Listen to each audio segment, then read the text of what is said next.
तेजी चोली भर दे हो खाली सारी उमरा तेरी टांग बीच रोवांगी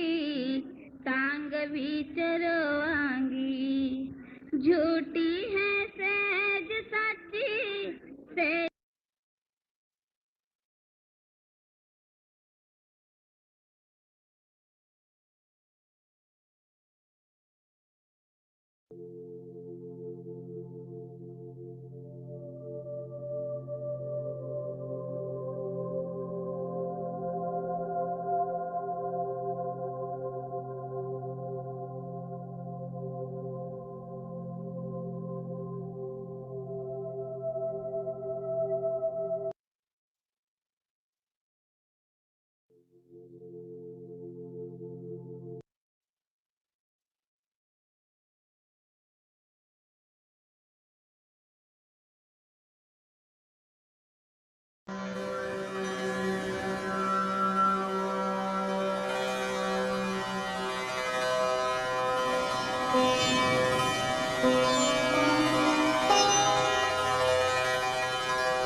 Hello everyone, welcome today. Hi, I hope you're all having a very nice day. Today we will start with a poem by Tina, The Baking Bowl. Then we have a talk by Michael, and we will continue with a talk by Brem Pod. Topic is Ek Om. Then we will meditate for 5 minutes and we will watch Master's video on YouTube. And then we will meditate all together with love and devotion. Thank you so much. We can start.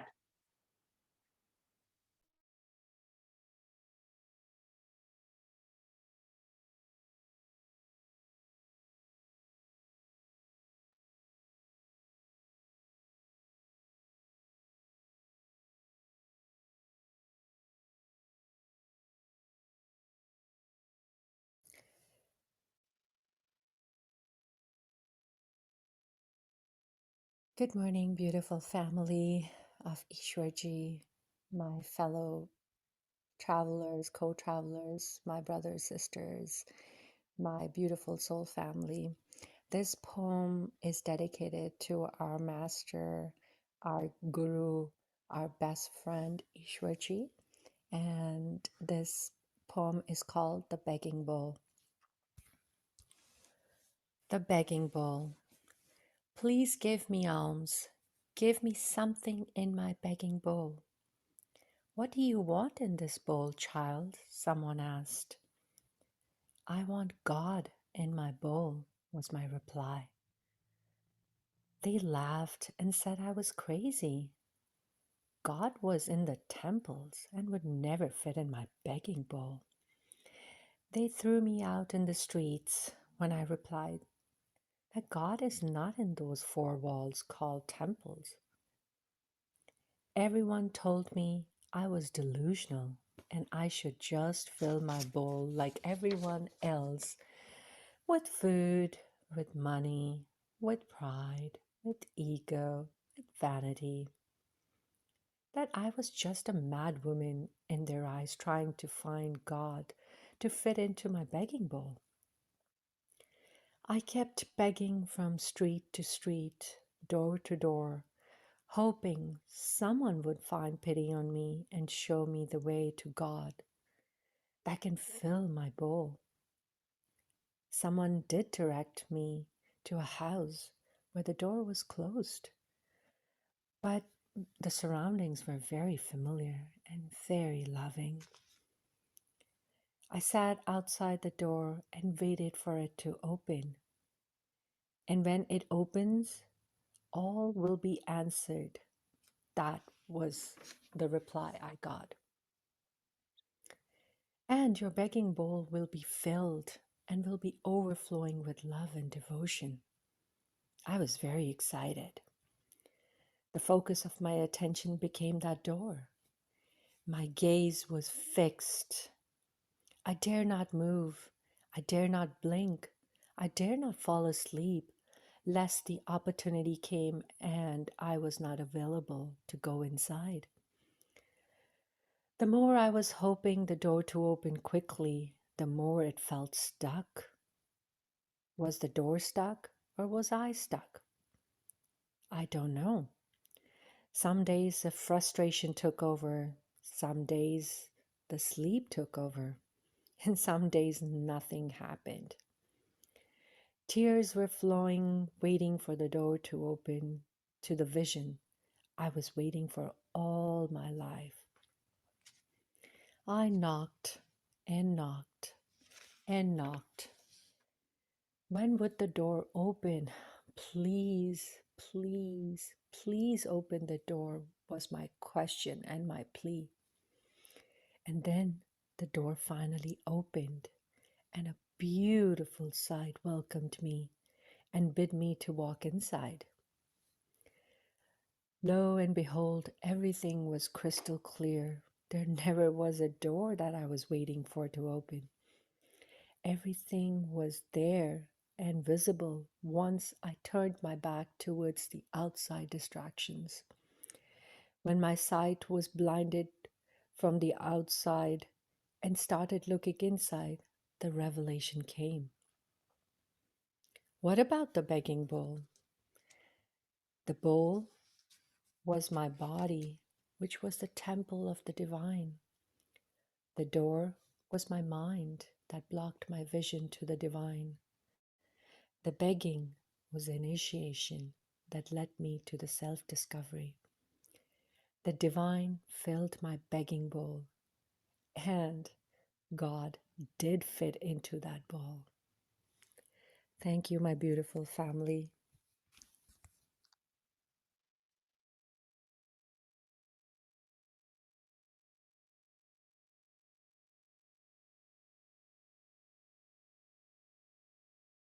Wow, Sister Tina, that was amazing, amazing, amazing. And that, just to show you God's miracles in our life, this is what I was going to talk about. And I'm even going to read to you something about sitting on God's door day and night and begging, begging, and begging. Please open, please open, please open. Begging from the depth of the soul, please open.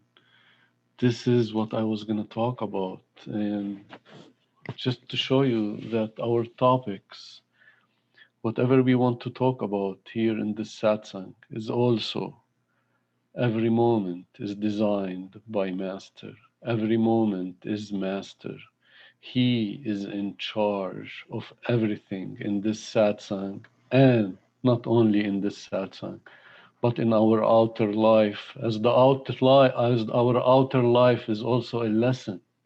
It's also a lesson. Everything that comes to us, everything that we experience, whether pleasure or pain, whether going into grace or falling out of grace, that is His moj, that is His will.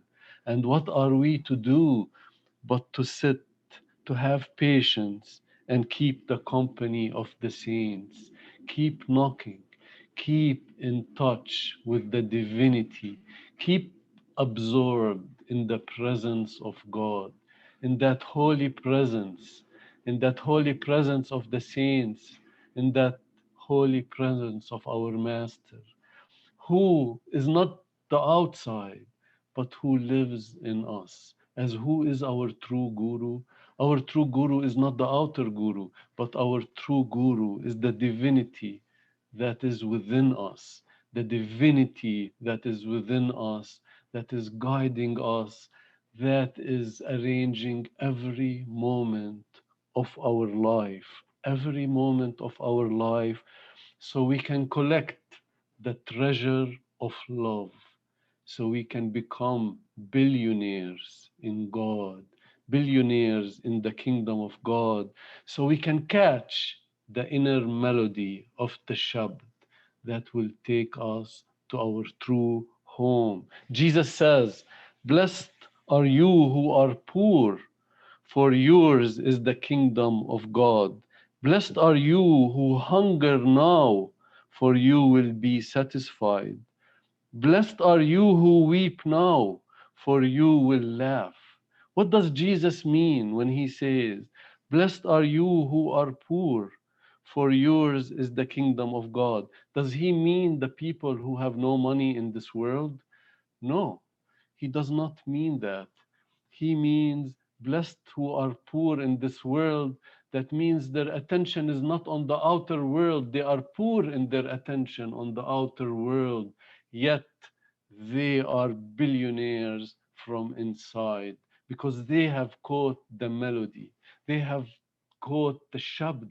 They are in touch with God within them, with the divinity within them, and they are blessed because they are collecting the treasure of love moment by moment. They don't lose hold of the presence of God.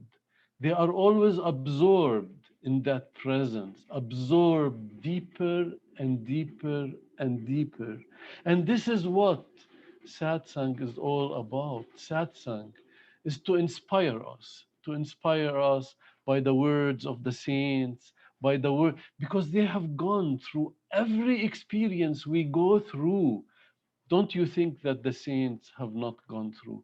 They have went through every experience. They have been swept out of grace and into grace. They have begged God to open the door. They have knocked and knocked and knocked and repented and begged Father God to open the door. That is why they are so humble and they are so truthful. And they tell us the greatest saints like Swamiji and Ravidas. I'm going to read to you some of their experiences, how they sat like Tina's poem. Tina, our beautiful sister, our beautiful holy family. Her poem was so beautiful and it struck deep in our hearts. And this is what she's saying. She is talking about fill my bowl. I only want God in my bowl, and I'm begging and I'm begging and I'm begging. And the saints, all of them, the highest saints like Ravidas, like Swamiji, also begged God to open the door for them. They have been swept by their karmas, like us. They have been swept into lust and into anger and into greed, and they have repented. And from the point of grace, they have fallen into the sewer. And they stood in the sewer begging God to open the door of grace again. See, falling out of grace is also an experience of God to make our yearning, our hunger sharp, sharp, and sharp for God. It makes our yearning more and more. So there is something, even in falling out of grace, there is something there that makes us hungry for God more. Then we figure out the beguiling mind, what the mind can cause us. Because when we fall out of grace, it is our fault. It is our fault due to our karmas, and we are swept into the sewer. Like Hafiz says in his poetry, whoever falls out of grace is like walking behind a farting camel for months and begging God, please put me back in grace. Put me back in grace. So those experiences teach us something, make us strong on the path of God, adds to our strength.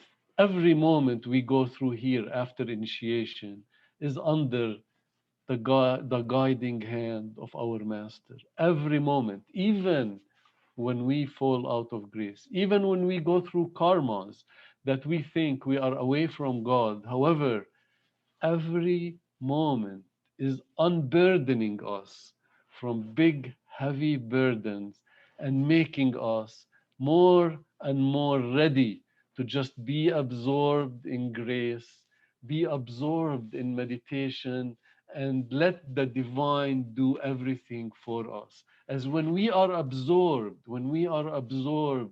in the divine, when our karmas are reduced and our burdens are reduced to a big degree, then we have time. We have the time to sit at the door of grace and to be absorbed in God and let the divine do everything for us.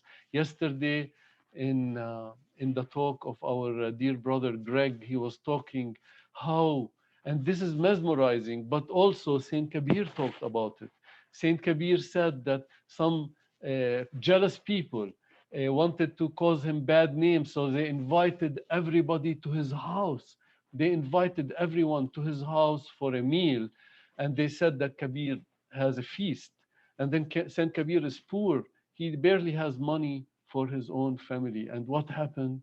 What happened? He just humbly left his house and prayed to God, prayed for the grace of Master. And what did God do? He created an image of him and he put it in the house and he brought the food and he fed everyone.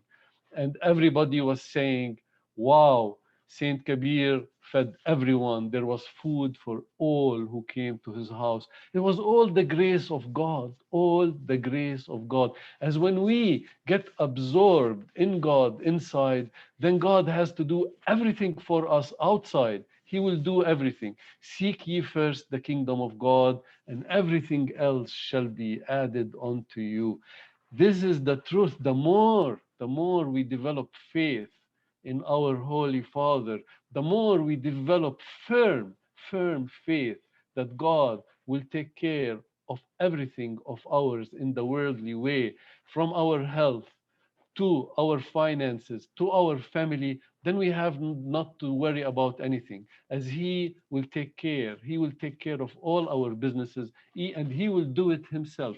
There is another story. I forgot if it was Baba Jamal Singh or Swamiji, sorry, but they were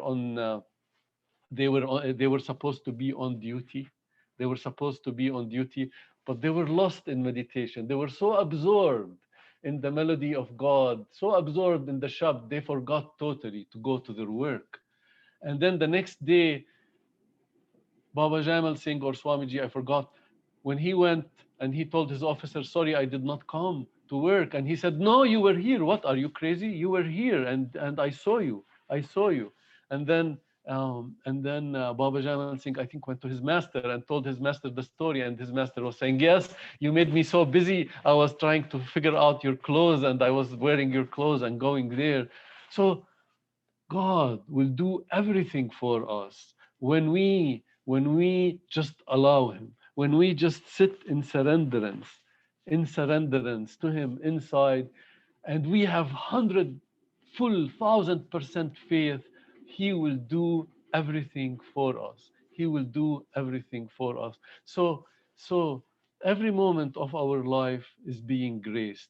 Every moment of our life is a blessing from Master. And every moment of our life is teaching us how to go deeper and deeper and deeper and deeper into God and into our relationship with the divine, and teaching us and crushing our mind for us, crushing the mind. As when the mind is crushed and we want nothing, we want to be nobody. We want to be nobody. We want to be nothing. We have no desires.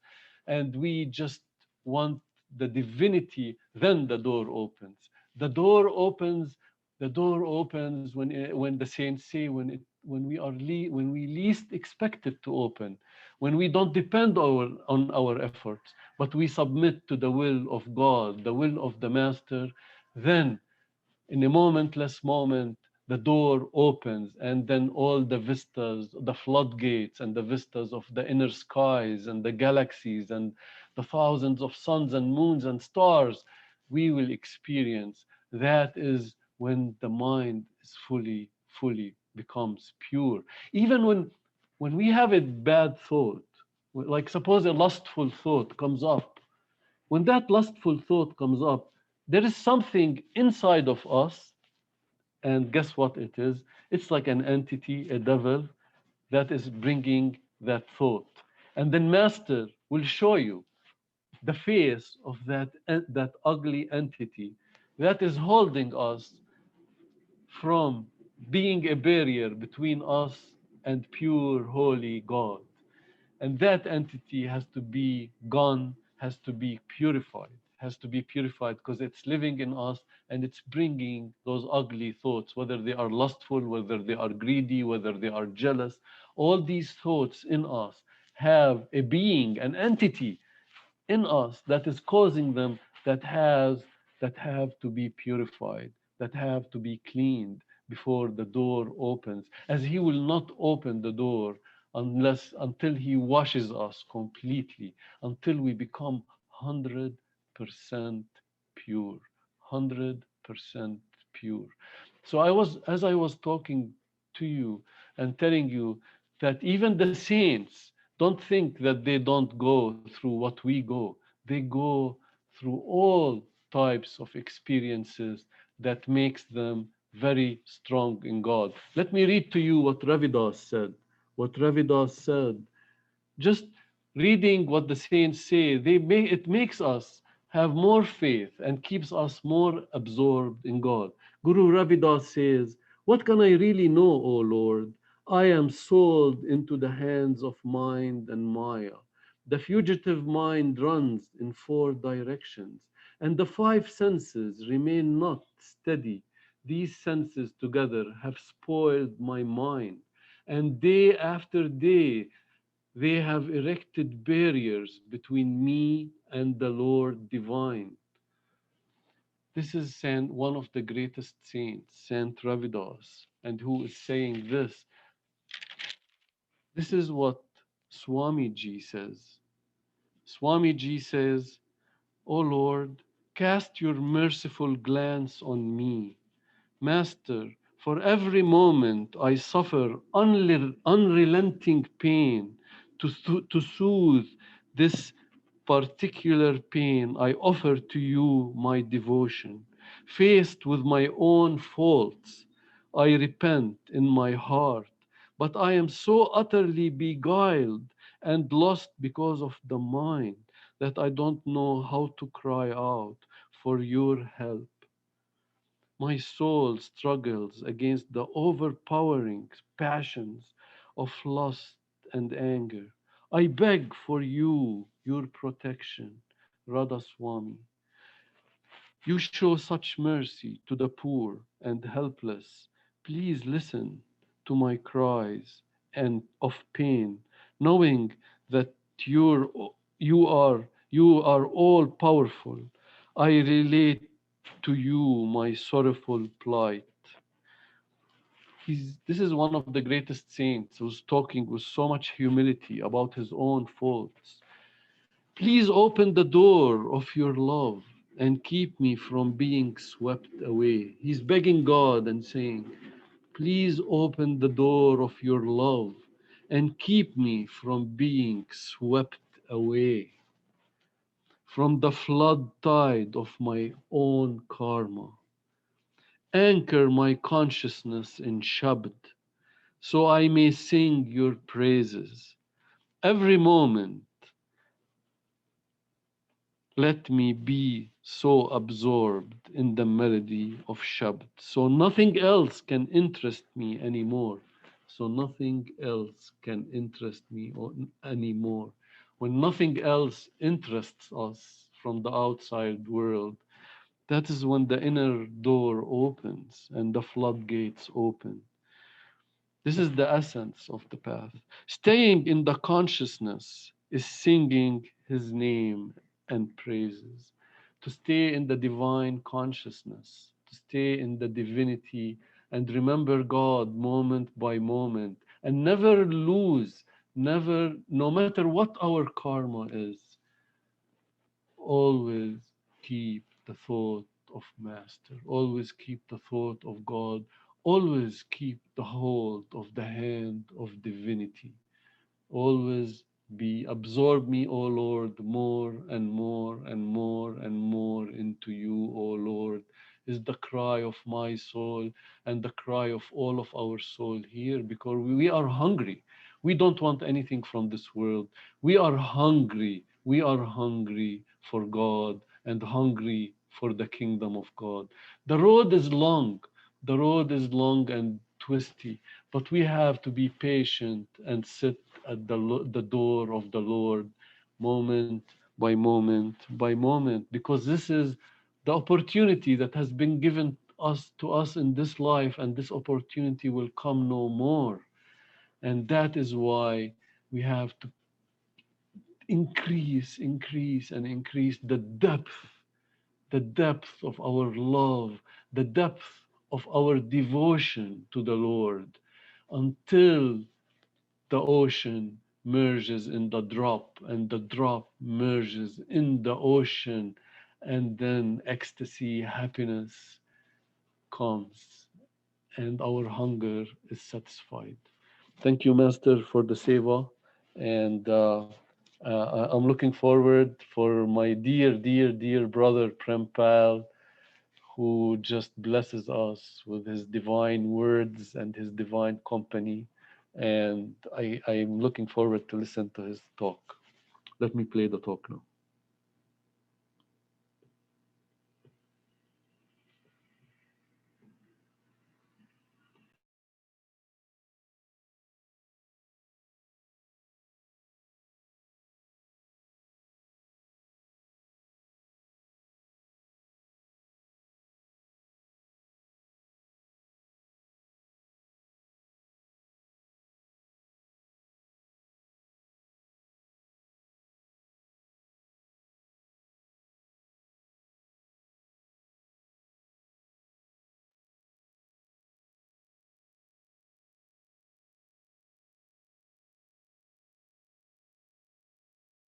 Radha Swami, everyone.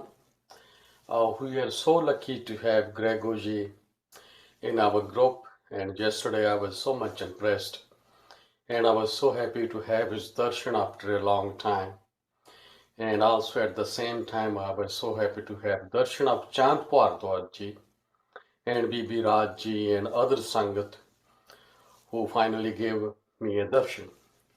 At the end, Sarah Devi ji, she sang the Mool mantra of Shri Guru Granth Sahib Ji.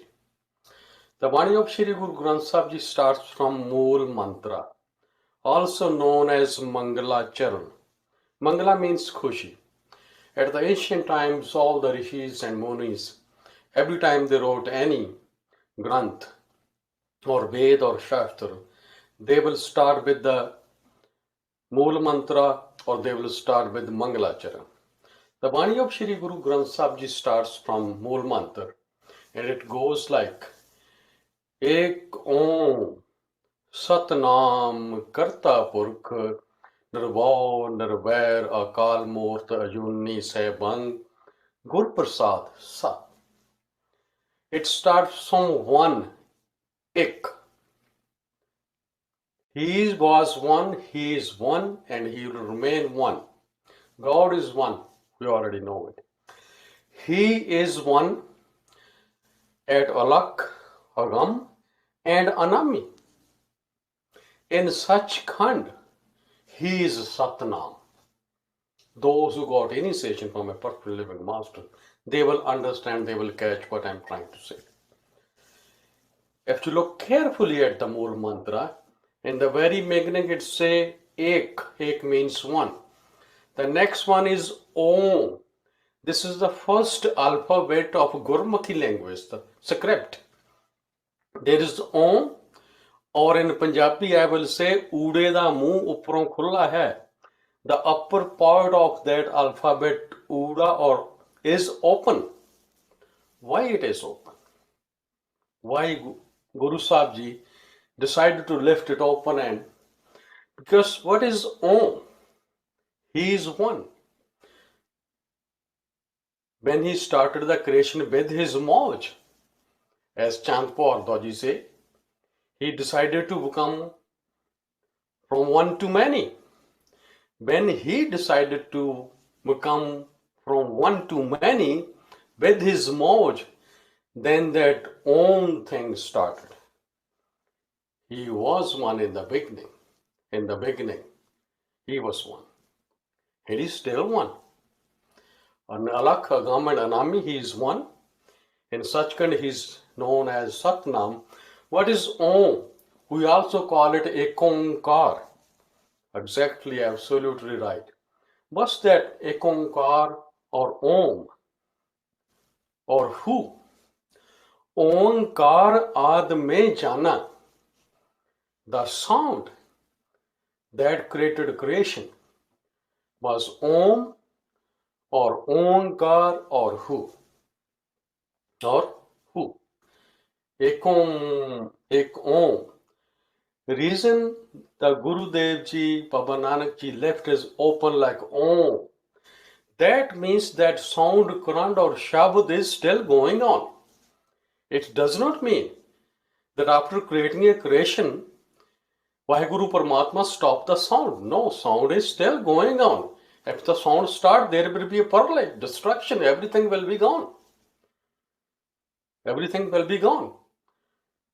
Everything is sustaining because of Shabd. Shabde Tarti, Shabde Akash, Shabde Shabd, Bhaya Prakash, Sagli Srasht Shabd Ke Pashe, Nanak Shabd Ghata Gitachi.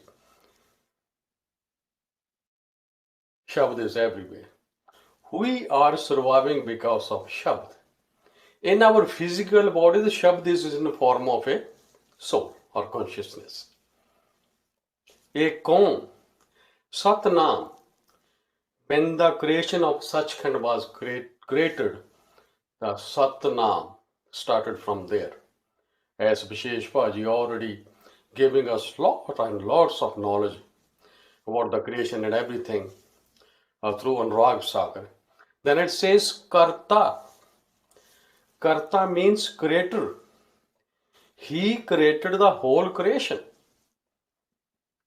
He is a creator. Then when he created the creation, it does not mean he created the creation, but he kept himself somewhere else. He is in the creation as a form of soul. He is in the creation. Does not matter what kind of species we are, wherever the soul is, God is there. Satnam Karta. Now the next one is Purkh. Most people think Purkh means man or male. No. Purkh means perfect. Vaheguru Paramatma is not a male or female. To be a male or female is a physical thing, not spiritual thing. He is not male or female. Here the meaning of Purkh means perfect. Gagan द्वार एक जोगी वैसे नार ना पुरख कहे को कैसे. Baba Nanak Ji says, Gagan द्वार एक जोगी वैसे नार ना पुरख कहे को कैसे. He is not neither male nor female. To be a male or female is a physical body. The other important thing to understand is, suppose a person is a man or male. It does not mean the soul inside a man is a male soul or the soul inside a woman is a female soul. Absolutely not. Soul has no physical identity. Soul is neither male nor female. So is the totality of consciousness or Vaheguru Paramatma. Karta Purkh. Nirbhav, Nirvair. Nirbhav means he is not afraid of anyone. Why? Because no one is stronger and bigger than him. He is almighty. He created everything. No one created him. He created everything, including time and space, and all those Devis and Devte and everything. Nirvair. He is not an enemy of everyone. He has no enemies. He has no enemies at all. Because these kind of things happen at the physical level. Akal Murat. Akal means beyond time and space. Kal means time.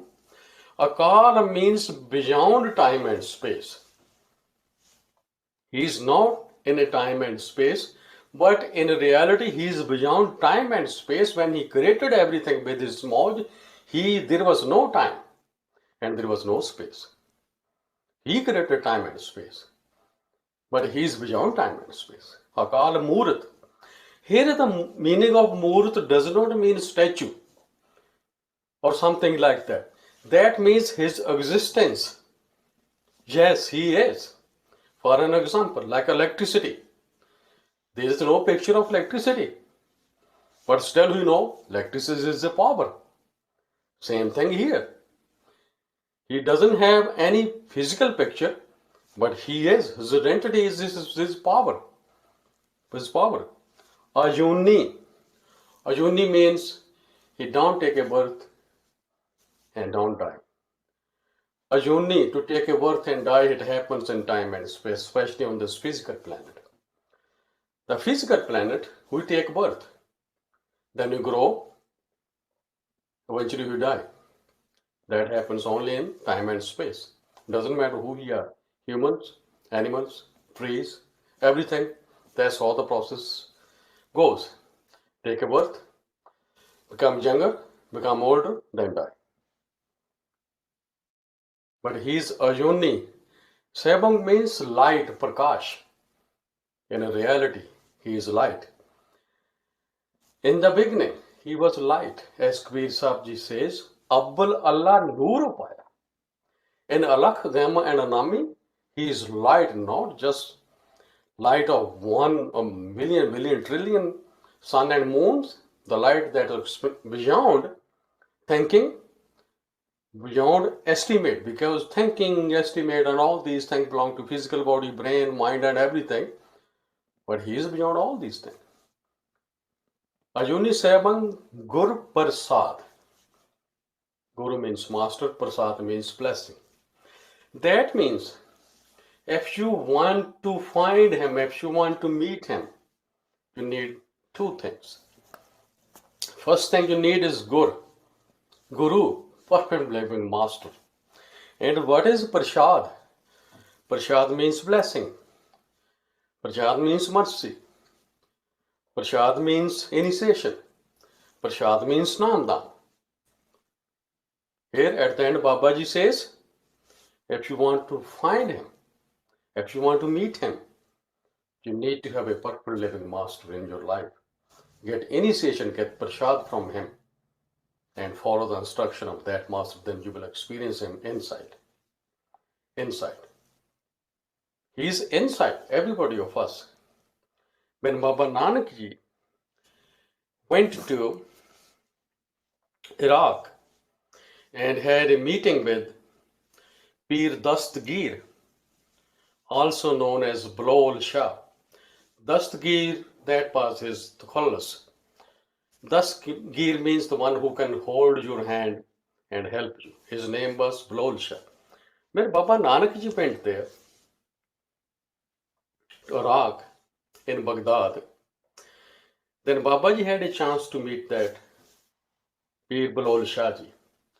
And that Pir, that saint, asked Babaji that, Babaji, I have 3 questions for you. Can you answer them? Baba Nanak Ji said yes. And he said, okay, go ahead. Pir Ji, what are your questions? What are your 3 questions? Then he said, my first question is, what was here before Allah? Who was here before Vaheguru Paramatma or God? Baba said, okay. Then the other thing he asked, where he lives? Baba said, okay. And the third and the last question he asked, what he does? Does he has any job at all or nothing? Baba said, I'll be happy to answer all your questions. Then Baba said, you want to know who was here before him or who was here before Allah? He said, yes. Baba said, bring some prose, moti. bring some pros. Moti. He brought it. Then Baba said, start counting them. He said 1, 2, 3, 4, 5, 6. Baba said, stop, start again. Again he started 1, 2, 3, 4. Baba said, stop. Baba said, I need you to count it correctly. Then he again started 1, 2, 3. Baba said, stop. He said, Babaji, I'm counting it correctly, but hold my hand when I miscounted. Baba said, okay, go ahead. He picked up one pro or moti. He said 1. Babaji holded his hand here. Babaji said, start before 1. He said, Babaji, there was nothing before 1. He said, that is the answer of your first question. God is one. Allah Waheguru is one. There was nothing before him. And Babaji wrote a beautiful shabd. Arbad narvad tandukara taranna gagna hukma para na din rain na chandana suraj sun sumad lagayanda. Arbad narvad tandukara. Million, billion, trillion years ago, not even million, billion, trillion years ago, it was before time and space. There was no time, there was no yugas, there was no centuries, nothing. Then Baba said, Arbad narvad tandukara was nothing but a tandukara. Taranna gagna, there was no sky and there was no physical planets at all. Hukma para, taranna gagna hukma para. Na din rain na chandana suraj sun samad lagayana. There was no day, there was no light, there was no moon, there were no suns. He was in a blissful state. Sun samad means in a blissful state. As Chand Parji always says, he was in a blissful state. Then he started creation with his moj. With his moj. Okay, then he said, all right, Babaji, I understand it. There was nothing before him and he was in a blissful state. Then he said, Babaji, my next question is where he lives. He said, Pirji, bring some milk. They brought the big bucket of milk. Then Babaji said, Pirji, you know there is a butter inside the milk. He said, yes, I know there is a butter in the milk. And do you know how to discover it and how to find it? He said, I know. He said, if you know what you have to do? You need to boil it, then put some plain yogurt in it. The whole milk will turn into plain yogurt. Then you blend it with a blender. Then you will see the whipped cream or whipped butter. He said, yes. Then he said, boil that butter. Then you will see the pure butter or ghee. He said, yes, Babaji. If Babaji said, do you know there is a butter inside that milk? He said, yes. Do you know the technique to get it? He said, yes. Now I understand. Babaji told him, Allah Waheguru is inside of you. But there is a technique. Like you have to boil the milk and turn that into plain yogurt, then blend it. Get the whipped butter, then kind of heat it up, then you get the pure butter or ghee. Babaji said, you need to remove the coverings. Physical, astral and causal, then you will see him. Whatever you will see him, that is also your identity. That's also your identity. Self-realization starts after that. He said, Babaji, yes. Now I understand. Then he said, Babaji, my third question is, what he does? Babaji said, Pirji, you are asking me a question, sitting on a stage, on a beautiful chair. Here I am standing on the floor. Why don't you stand here and let me sit on that chair? Then I will answer your third question. Then he said, of course, Babaji. Then he came down from that big old stage and chair, stand on the floor. Then Babaji sat on the chair. Then Babaji said, go ahead, what is your question? He said, Babaji, my question was what he does. Babaji said, what he does, what he just did. He said, I don't understand. He said, Pirji, what he just did. The persons like me who are on the floor, he can give them the throne or a chair. The people like you are sitting on the top, he can throw them on the floor. That's his moj. That's his moj. That's his moj. That's his moj. He can do anything. This Mool mantra, there is a big explanation of that. Big explanation that is that Ek Om, Satnam, Karta, Purk, Nirvair, Nirvair, Akal Murti. Ajuni says, Man Gur Prasad Sat. Then later we say, Ad Sach, Jugad Sach, Heavy Sach, Nanak, Hosi Bhi Sach. What is Sach or Sat? Sach or Sat means truth. The truth means a thing that does not change at all. Whatever is in time and space will change. Whatever is beyond time and space is permanent and won't change. Sat, Sach. Now, we want to discover the Sat or Sach. So, what is Sat or Sach in this physical planet? Nothing, because everything changes. It is Maya. We call it Maya or illusion. But it's Maya or illusion or dream. Even the Bani of Guru Granth Sahib Ji says, Jag Rachna Sab Jhoot Hai. The whole creation is nothing but Maya, Jhoot, not reality. Jaan le aur meet. As Guru Tegh Bahadur Ji says, my dear souls, remember it.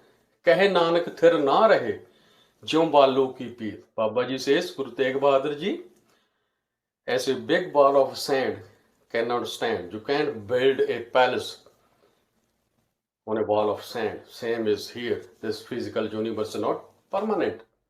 It changes. It changes. It is Maya. What is Maya? Maya means illusion. Maya means dream. Maya means anything that keeps changing. Maya means something you will get attached with and you will forget God, or you will forget the real purpose of your life. Real purpose of your life. Maya, that will keep changing. Maya, that means you will get attached with something and you will forget what's the real purpose of my life. Attachment is more. Attachment means more. We are all attached with all these physical things in this physical planet. That how he become detached from mo to nirmo or nirmohi. How we get detached from the attachment that we have in physical universe. You cannot get detached unless you find something better that you had. If you're driving a old car and all of a sudden you have some money, buy something superior like it maybe Mercedes or something, you will take over that car, then you will detach from the old car.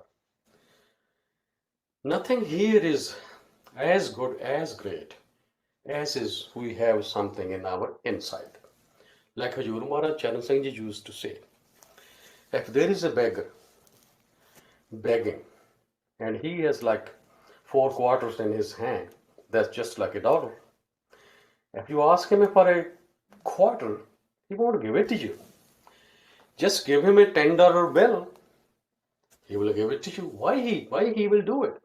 Because he know the monetary value of $10 is more than $1. That means he know that $10 is much better than 4 quarters or $1. Same thing here. When we get to connect with the inner light and sound, with Guru Prasad, with the blessings and initiation of a master, then we will understand inside is much better than outside. Why we call it a dream? What is the difference between a dream and a dream and a dream?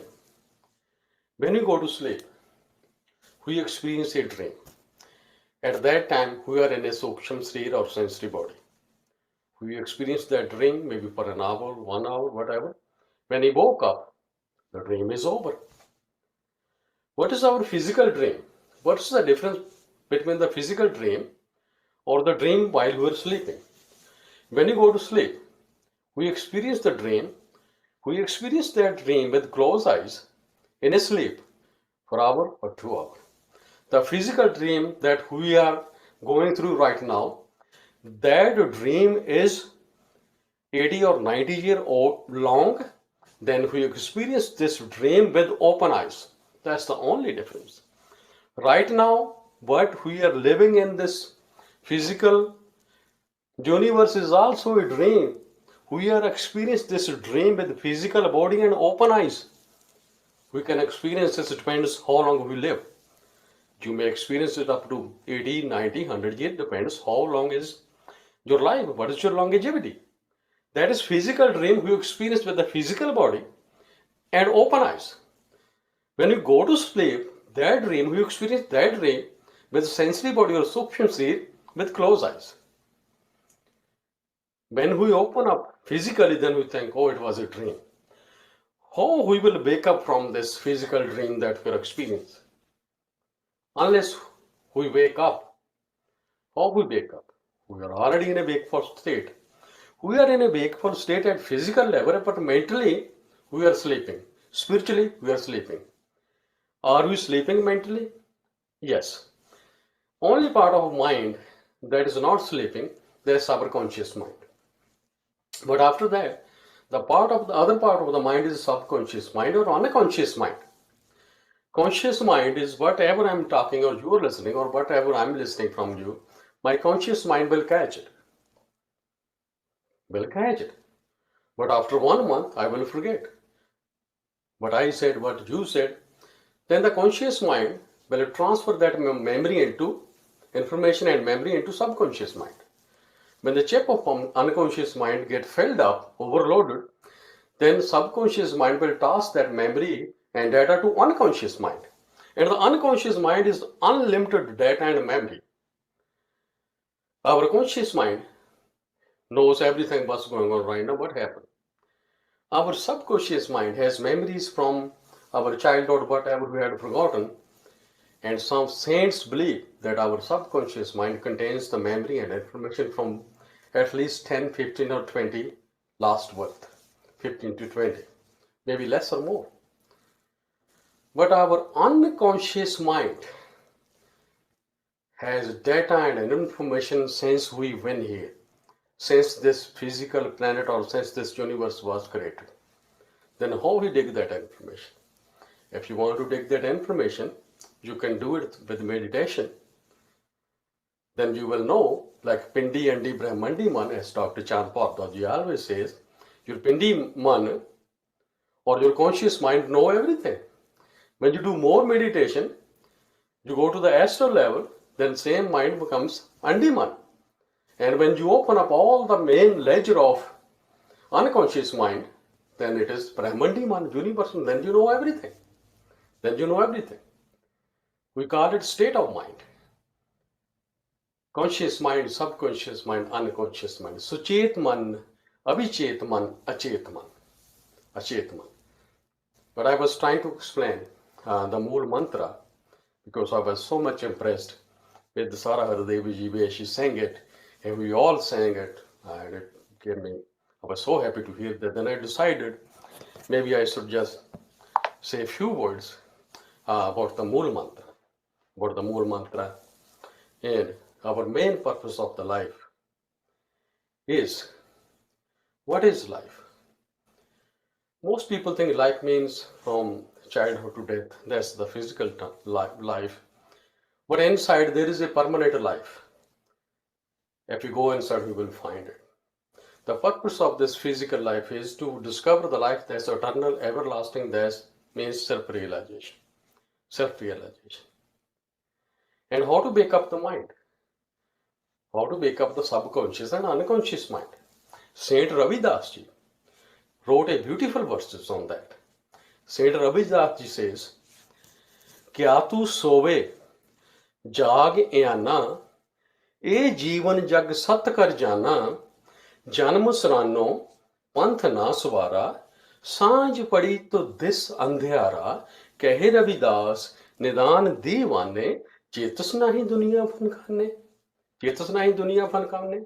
Saint Ravidas ji say, "Kya tu sove जाग आना." Try to do meditation and try to wake up your mind, the subconscious and unconscious mind.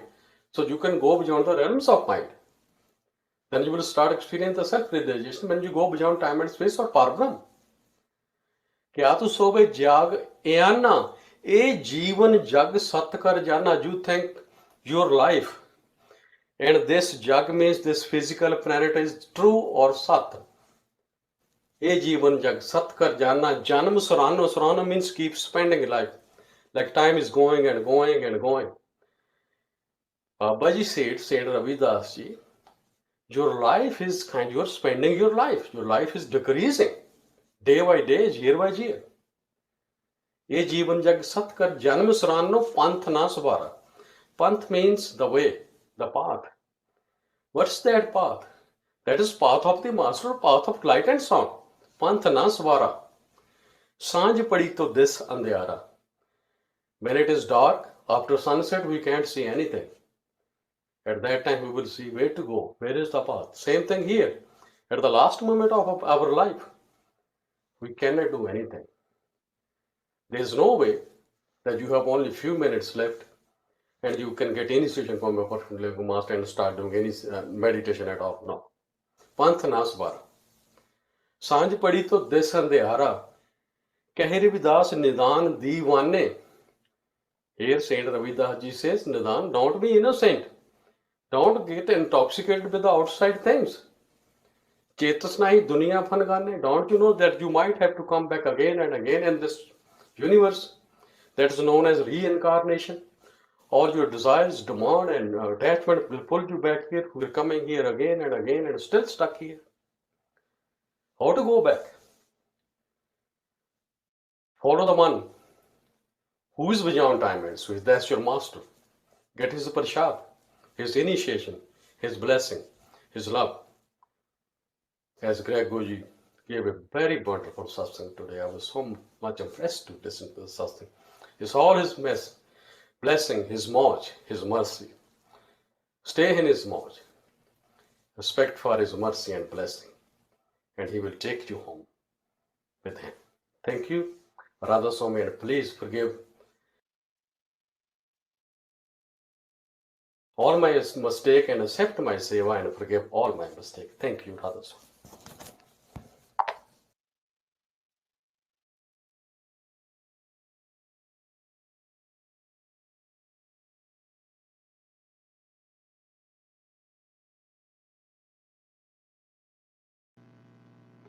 All right, my dear holy family.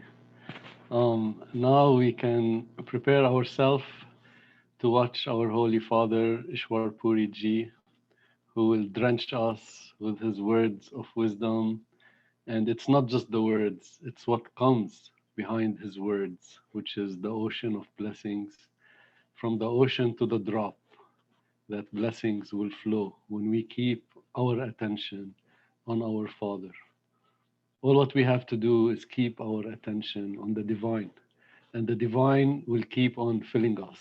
We are so lucky we are on this path of love, this path that keeps increasing our happiness moment after moment after moment. We become more and more and more attached to Father God, attached to divinity inside of us, and more richer we collect the treasures of love. So let's collect more treasures of love, do 5 minutes of meditation, and then listen to our Father.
Well, friends, welcome to this afternoon session. I was talking to you earlier about contentment and diverted into various other things, how to reach different levels of consciousness and the truth of the matter that the self is only real. It's a very summary situation that we are looking for something outside and everything is inside. Even what we are seeing outside right now, what looks like a great big physical world with galaxies and billions of light years away, is all inside. We're just projecting it outside. Is it a guesswork? No. Go in and see. It's all originating there. There's nothing existing outside which is not existing inside. At every level, we create the space and time outside to project what is stored already, what is stored inside us. Our entire destiny is stored almost like a DVD. And we play it and see it on a screen outside. It's a multi-dimensional screen, and therefore it looks more real. I went to Disneyland and went into a show, three-dimensional movie, where they put on those special glasses that things seem to come to you, and people get frightened when something comes. They know it's on the screen only. Looks real, looks like it's three-dimensional, it's coming to you. And in that particular case, they have now made it more realistic. In one of the shows, they were showing a truck carrying mice. And suddenly the back door opens and all the mice run into the audience. When they run to the audience, then they go into the feet and everybody feels it. And they all raise their legs in the audience because they put some air pumps in the chairs below. When the air blows, they think mice are there. And we are convinced. Then the mice are so stinky, the stink situation is also in the chair. Oh, this is terrible. And they all react like it is real. And when I saw that, I said, this is exactly what we're doing in life. There's no difference. This is a projection. The screen is different. The screen is multidimensional. And we are being affected by the show. We are not looking where the projector is. When we go and see a movie, we are looking at the screen. There are actors coming, going. We are touched by them, affected by them. We cry, we laugh, looking at the screen. And we say, now what's going to happen next? As if something really going to happen. We forget at that time that what's going to happen is already in the projector, in the film that's laid in there. We really begin to believe, let's see what happens next. Just watching shadows on a screen makes us feel like that. And then we get so involved in that we forget how it's being made on the screen. If we were to turn around and look back, that the whole show on the screen would stop instantly if the light passing through the projector were to stop. If we look back and see the projector is behind us, not in front. What we are seeing is front. We don't turn around. We are looking at the screen in front. The projector is behind. The film, already pre-filmed. Nothing new is being put in. From beginning to end, it's all there.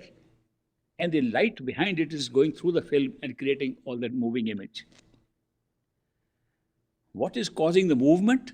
Nothing more than the persistence of vision. When you move frames, still frames, at more than 16 frames, it begins to move like it's real movement. 32 frames is absolutely live motion. Persistence of vision creates the feeling that the still pictures are moving. There's no picture that is moving in the projector. It's all one after the other. If there was no light, there would be nothing. It's an identical situation with us. We have the light of our soul, the light of consciousness right behind inside us. In front of that are the Akashic records, the laden up film of our lifetime, from beginning to end. And the light of consciousness projects itself through sense perceptions on multidimensional screen outside, and we say this is all real. We get involved. Nobody cares to see where the projector is, what's happening. You could, if you want to. You could go and change the film if you wanted to. But you don't. They're caught up in this great drama happening outside. The more dramatic it is, the more we are caught up with it. And it has to be more dramatic. It has to also be it has to be a very good show. Otherwise, we might look at the projector. We might turn around and say, no, this is too boring. Let me see what's going on. Let me change it. We get so involved in life that we forget how it's happening, how it's working.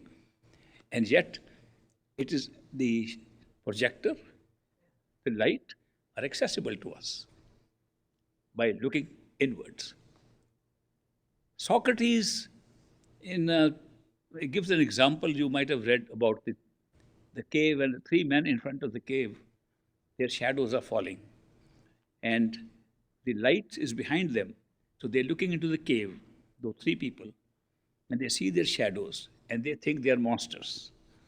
They think the monsters are going to attack. So these three people huddle together, protect yourself. And when they huddle, the monsters also huddle, because they're their own shadows.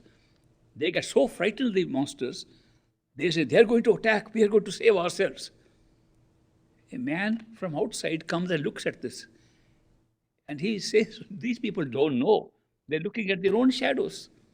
The enlightened one who knows what's happening, that the light is falling upon these people and casting a shadow, he tells them, look, they are not real, they are shadows.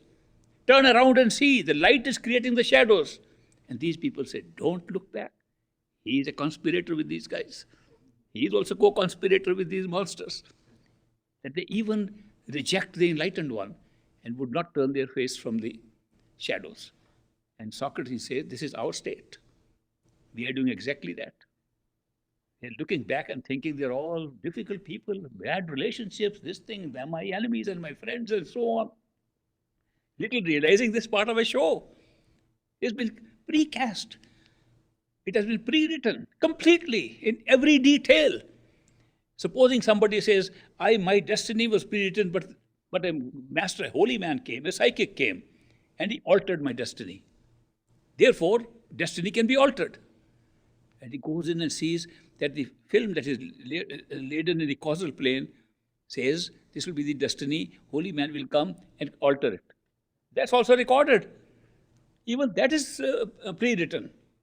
Therefore, nothing is there, but looks like it's alteration of destiny. So that is why we are so caught up outside.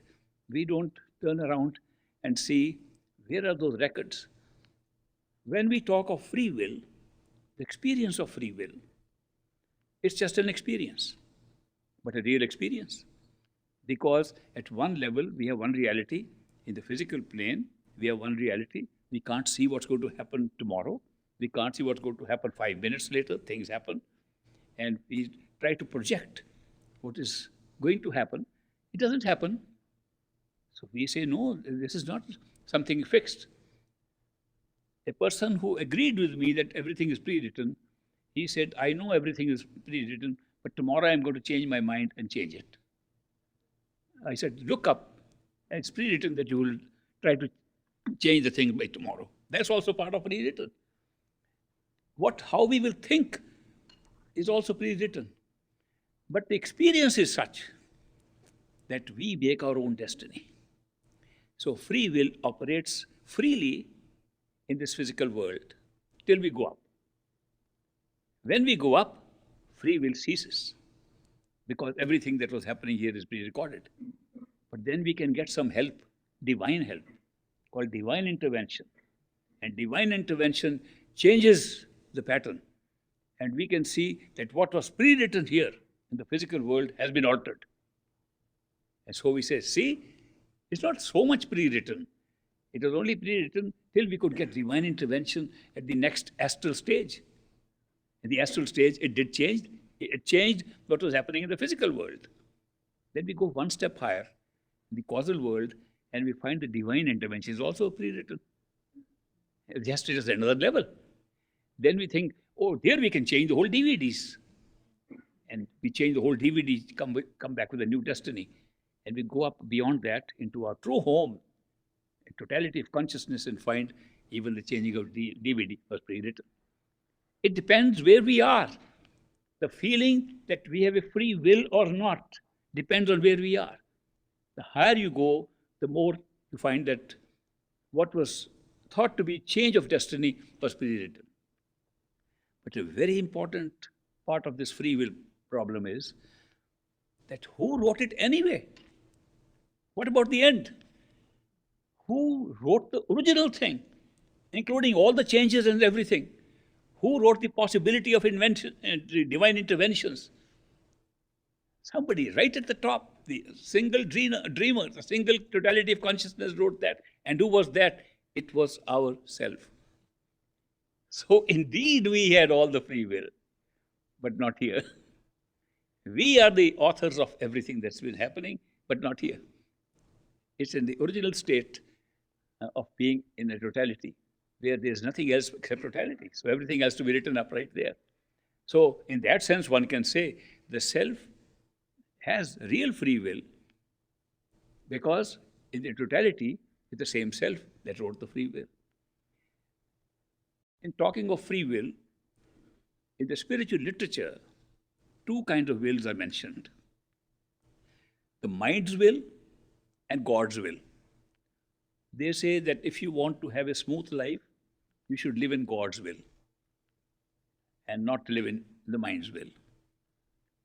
People say, isn't mind's will also part of God's will? He made the mind. He made everything. But if he made mind's will, of course he made all the will. But right here, he divided it. For this experience, for physical experience, he divided it into mind's will and God's will. Now, God nobody has seen. Some people believe he's there, some don't. Some are atheists. I like the atheists especially. One atheist came to me and he said, I am a real atheist. I said, what do you mean, real atheist? He says, thank God I'm an atheist. I said, you are real. Because behind your atheism, there's a belief system in God. So it doesn't matter what name you give to that power. You call it God, or you call it the totality of consciousness, you call it your real self, you call it by any name. The other names we are given to powers that exist at lower levels, we also call God. Whoever has reached at one stage thinks God is that, the creator of that universe. One goes higher, God changes to something higher. Eventually, when you find that the totality of consciousness is only one, there can be no separation. There are no two. There's no God and me. There's no such thing. Either it's God or it's me or it's same. There can't be two if there's only one. So that is why at the ultimate stage we find that whatever name you give is the same single totality from which all things appear and from all things happen. But the free will that we are experiencing here is the actual free will which corresponds with the free will of God. If God willed something, he willed something, won't that be playing right now?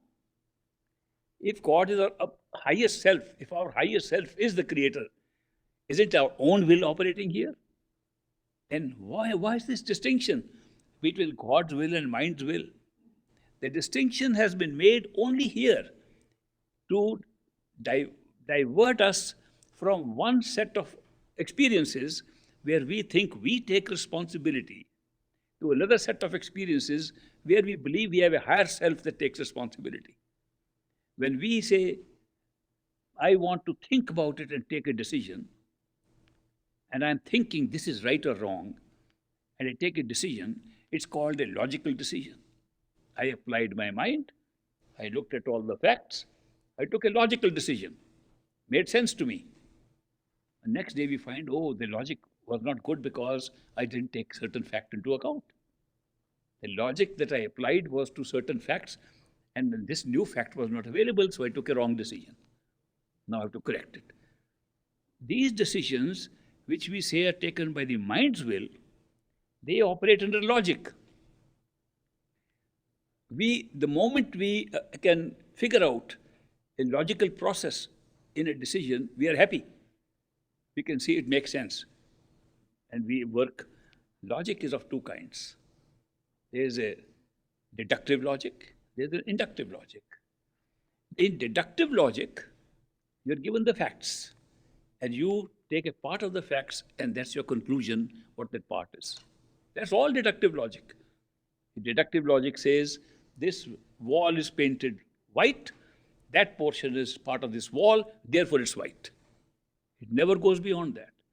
Deductive logic has never given any new knowledge which did not exist in the premise from where you started. And yet we are all the time calculating and thinking, processing ideas through deductive logic and thinking we've got something new. We think if the whole thing is seen already and we see little part of it, we have found new knowledge. There's no new knowledge. Inductive logic, on the other hand, goes beyond what you can see. It goes beyond the data available.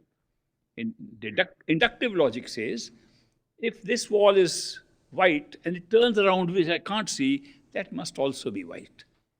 It's sort of a guesswork. Inductive logic has always been a little bit of guesswork, a little gamble into knowledge. And therefore, we are never sure. In one case, we don't learn anything. In another case, we are not sure. What kind of logic is that? So many books have been written on this. And on real logic, there was a scientist, Mr. Pierce, in Harvard, and he wrote a book on exact logic. He says the logic that we are applying is not exact. And he calls exact logic that where we don't have uncertainty, and he says that can only be intuitive knowledge, not deductive or inductive knowledge. So here we go. And there is a way for the mind to think and take a decision by reasoning, logic, or there's a way to go with your intuition. How does intuition work? Does intuition also apply thoughts? No, thought is a process for the mind. When we think and take a decision, we are using our mental mechanism.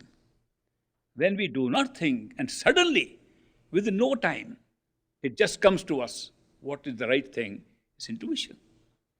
Intuition comes without time and space, and reason always takes time and space. Even the smallest thought will take a few seconds, if not more. Intuition does not take that time. Intuition is a hunch, a gut feeling. It comes at once and suddenly. What would be the role of intuition and reasoned thinking? The best role I could think was that if intuition is so correct with sense of certainty, we should take decisions intuitively. And then how to implement them, how to carry them out, we should use reason. We'll put the horse in front of the cart. But we are always putting the cart in front of the horse. We first reason out, and then we say, no, that I knew in the beginning this is not going to be right, because something new has come up next day. Every reasoned decision carries a flaw which we discover later on. On the other hand, intuition doesn't have that. But intuition has a problem that we depend so much on our minds that when an intuitive hunch comes, we begin to doubt it. Maybe it's just a hunch, may not have. Then we apply the very process of reasoning, which is faulty, to intuition, which is not faulty. Look back at our lives. If you see, the gut feelings were right. The reasoned feelings were sometimes right, sometimes not. And yet we have not learned our lesson from our own lives. How powerful this gut feeling is. The reason is that reasoning with the mind is only taking into account the very limited information that we put into that reasoning. Intuition is not coming from any of this data, it's coming from the cumulative data collected into the subconscious mind, unknown to us, not for this lifetime, several lifetimes. Intuition does not pick up from any particular data, it picks up from cumulative knowledge, which is stored in us. Therefore, it comes from somewhere, we don't even know where it's coming from. This is also true when people say, how is karma created? Karma can be created both by reasoned action, and it can also be experienced intuitively because something happened earlier. We create karma only in a human life because this is the only life where we feel we have decision-making power. We have free will. If we didn't feel we had free will, how could we be punished or rewarded for something? If everything is predetermined, how can we be punished or rewarded? Unless the punishment and reward is part of the predetermined thing, which it is. But while we are thinking we have the freedom to make a choice, and we make a bad choice, we get punished. Make a good choice, we get rewarded. So long as this feeling is there, karma becomes alive. Karma is not real, it's illusion, like anything else. But it's stored in the mind. Karma is created by the mind, stored in the mind, played out by the mind. Karma is not created by an action of my movement of my hands. Karma is created by intention in my mind. If I have an intention to do something, karma is already created. Karma is divided into good and bad depending upon the moral indoctrination that you put yourself into your head. And who does that? Mostly society. Wherever you are, today in one country, one thing is good, another is bad, another country, another thing is good and bad. At the same country, at different times, things are good and bad. They keep on changing. Morality and moral values keep on changing all the time. And therefore, our so-called side attachment to our mind, called conscience, is a filter. It determines as an event passes, it says good, bad, good, bad. This conscience in our head tells us this is good. I expect a reward, you get a reward. That's how karma is being created. You say, oh, I shouldn't have done it. That was bad, but it was too tempting. Well, it's bad. Then you get punished for it. We're creating our own standard of reward and punishment. And we're creating our own karma and the whole pattern. This whole pattern of cause and effect that we call karma is being created in our own minds. And then when we rise above the mind, what happens? Karma is left behind. We discover we, as souls without mind, never had karma. It was not necessary. We made it necessary just to have a different experience. That's all. We should not have been bothered. As souls, we should not have been bothered by karma. Allowed it to be played in our minds. Watched it like a show, pre-recorded show. No matter how hard it is, it's worth thinking of it, that if everything is predetermined, should I not let it go as it goes and not intervene too much? Then I'll make my karma better. It does. Somebody taught me this when I came to this country. There was a small phrase they used, go with the flow. All the time I heard, go with the flow. I said, that's a wonderful country. They are going with the flow. And then I found everybody interfering with the flow. Everybody using their minds to interrupt the flow. They were not going with the flow. When they say there is mind's will and God's will means go with the flow. And mind's will means intercept it and use your own mental judgments to go ahead or not. When you live in those factors which are not mental, you're living in God's will. What are those factors? Intuition. Intuition is God's will because there's no role the mind plays in it. Coincidence as an indicator of what you should do. An external coincidence in life. And you don't know how it happened, but it indicates God's will. Jalaluddin Rumi, in one of his Masnavis says, people ask me, how do we know what is God's will? I tell them it's so simple. If he has given you a spade in your hand, he has expressed his will, dig. If he has given a pen in your hand, he has expressed his will, write. Why can't you go with the circumstances and coincidences around you? He's expressing his will all the time. Go with what is being expressed around you. Why are you trying to interpret deeper than that? To go with the flow, to live in God's will, and to live intuitively and through coincidences is the same thing.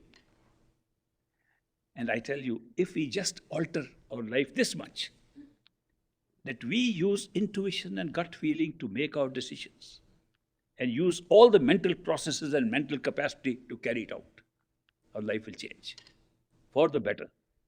Immediately. You could check it out, test it out. Then you will know all these statements made, live in God's will and all what they meant. Even in a predetermined destiny, you will be able to see that you are going with the destiny, with the flow, and you have an opportunity as a soul to experience that which was supposed to be experienced by the soul, not by the mind. The mind and sensory perceptions are limited in experience. What the soul experiences directly and is not experiencing fully because of these covers is three things. Love does not come from the mind, does not come from thinking, comes straight from our consciousness, from our soul. Beauty, appreciation of beauty does not come from the mind. You look at the window, say, what a beautiful day, and then you come and analyze. Is a branch of the tree making it beautiful? And go into all the analysis of the bent side, beauty disappears. Take a big artwork, a big painting. Say, wow, beautiful. Then you cut that painting into 1-inch squares and heap them up on the table and see each square one by one. You'll never see the beauty. But do you know that's what we are doing with the mind? We're cutting into pieces. Mind's method is always analytical, which means cut into pieces and see. Whereas soul looks at things with synthesis all at once together, the big picture. So that is why, if we look with the things that soul gives, love, intuition, beauty, from which all these three arise real joy and bliss, which is more than happiness. Happiness is subsidiary to the bliss and joy. We try to use these words. Bliss has been used as something superior to happiness, because there is a state of happiness and a state of unhappiness. It's governed in the three worlds of duality. And we wanted to find a word which expresses a kind of happiness or joy which is beyond duality. We use the word bliss. In a blissful state. There's no opposite of blissful state.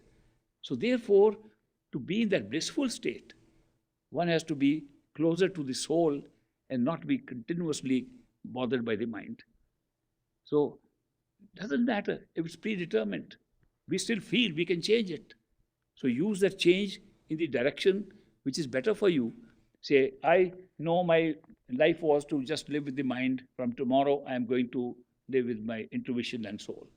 My life will change. Was it written in my destiny or not? Doesn't matter. You just made it. Written in your destiny because you did it. Whatever happens is what is written. You can go and check it out. So the very fact this thought came to you to change it meant it was part of the destiny. It's very difficult to believe. While we are sitting in the physical plane, very difficult to believe that everything is pre-written. The feeling of free will is so strong. There was a villager, young boy in the village in India. He had never gone and seen a movie. He didn't know how movies run, but somebody took him from the village and showed him a movie. And in that movie, in the story, there is a girl that wants to jump into the pool. She's taking off her clothes to jump into the pool. He gets excited to see the nude girl there. But as soon as she's taking off the clothes, the train passes in front. And by the time the train goes, she's already in the water. He can't see her. He went 20 times to see that movie, hoping one day the train will be late. Well, that's what we are doing now. We are running our lives like that now, hoping we can intervene and make changes in our life. And I tell you, no matter how many times you repeat your life, you do the same thing. People say, if I had a second chance, I would do something different. No, if you had the same knowledge at the same time that you had this time, you do the same things again. The awareness is so limited in taking decisions on free will. And therefore, the free will doesn't help us. Therefore, let's go with the flow. That's my recommendation. Let's go with intuition to make decisions. Use your mental powers to communicate, to write, to translate, to execute what your decision is. But don't use the reasoning power to say that you will come to an accurate decision. The intuitive decision will be better than your reasoned decision. Reasoned decisions are for implementing your basic intuitive decision that you've taken. That makes a big difference in life.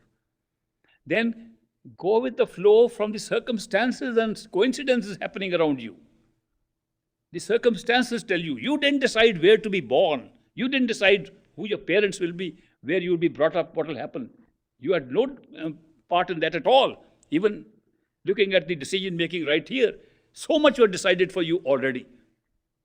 And so many things are happening in your life where you have no chance of saying this or that.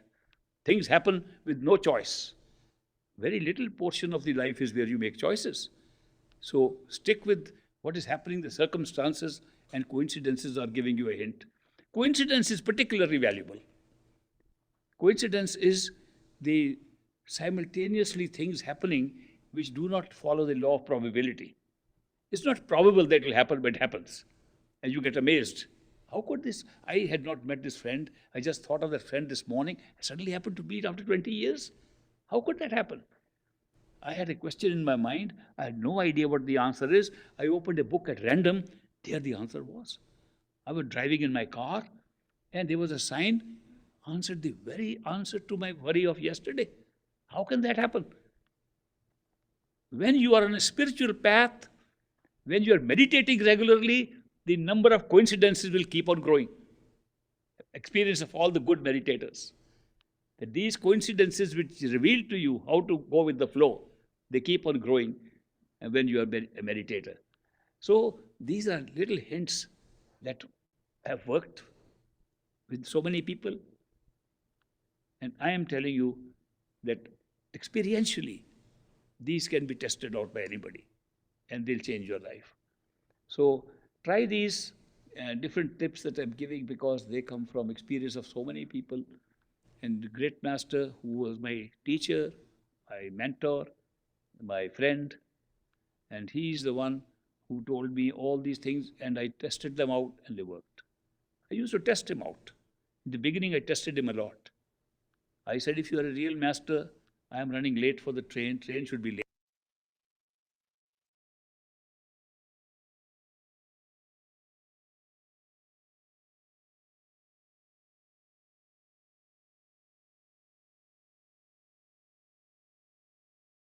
Those who are initiated will use their mantra given by the masters.